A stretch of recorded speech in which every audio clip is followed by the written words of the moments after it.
Alors oui, bien sûr que la question de la sobriété, elle est au cœur des réflexions actuelles, en particulier de la sobriété foncière.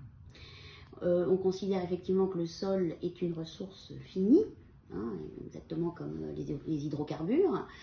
Et donc la dernière loi qui a été promue s'appelle la loi Climat et Résilience en 2021. C'est vraiment l'idée aujourd'hui d'avoir une réflexion sur la raréfaction du foncier, comment effectivement donc limiter drastiquement cette artificialisation des sols par les activités humaines, hein, quelles qu'elles soient. Plein d'initiatives, pas toujours complètement satisfaisantes, mais il y a incontestablement une réflexion sur la sobriété dans ces différents aspects à laquelle l'urbanisme n'échappe pas. Et c'est vieux, je veux dire, le concept de cité-jardin d'Ebenezer Howard, donc Garden Cities for Tomorrow, on est totalement dans une réflexion, donc ça a été publié à la fin du 19e, traduit en français en 1902, on est complètement sur ces interrogations. C'est quoi une ville à échelle humaine? C'est quoi la bonne taille des villes?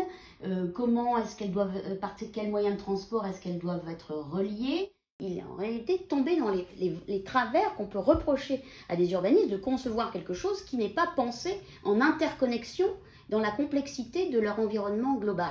Bah là, vous êtes complètement là-dedans. C'est quoi ce fleuve? Il part d'où? Il va où? Il traverse quel type de territoire? Vous voyez? Est-ce qu'il traverse des frontières? Enfin bon. Moi, je pense qu'il y a un vrai problème d'échelle, de complexité.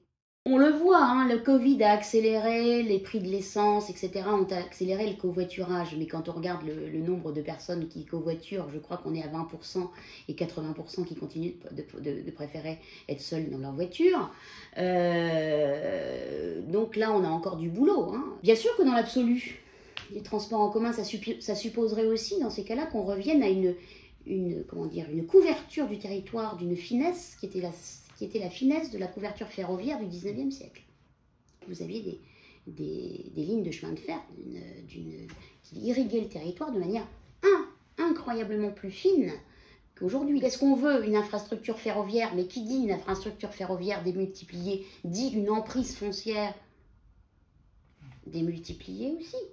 D'abord, c'est pas un idéal, parce que je pense que c'est déjà fait. Hein. Enfin, je veux dire, on est quand même sur des réflexions qui sont pas... Si vous voulez, c'est pas bouleversant. Hein. On n'est absolument pas dans la littérature d'anticipation. Hein. Vous voyez ce que je veux dire? On est dans plutôt la proposition de généraliser des expériences qui se font déjà. Parce que ça veut dire quoi? Ça veut dire qu'on va diminuer le nombre de voitures. Où est-ce qu'on les met? Ça va être de l'autopartage, je suppose. Beaucoup plus de transports en commun. On voit bien le retour d'une forme de logistique urbaine. Moi, je me pose quand même aussi la question de l'activité, hein, de l'emploi hein, là-dedans. Mais là, on est sur un concentré de tout ce qui est de tout ce que sont les idées actuelles. Hein. Vous voyez, le recyclage, le réemploi, la ville productive, mais donc voilà, qui est économie circulaire.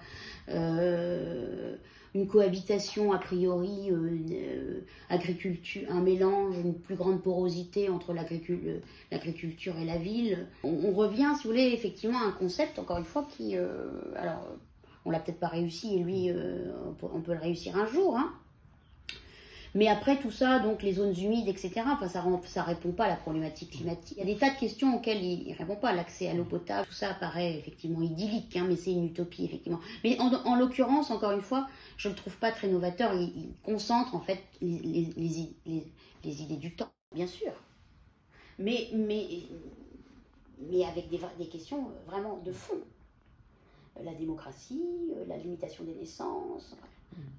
Possiblement, hein.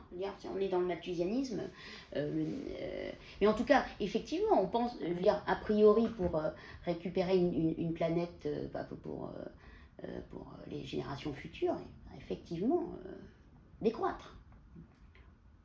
Ça me paraît clair, mais la décroissance, elle ne peut pas, ou elle se décrète à l'échelle globale, ou elle se décrète, où ça va dans le mur. Bien sûr.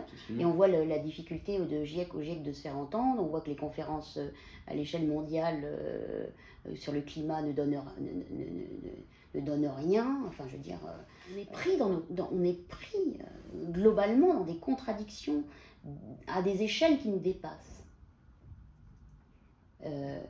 il n'empêche que, effectivement, je pense que la question de la décroissance est une vraie question, auquel on devrait très très sérieusement changer.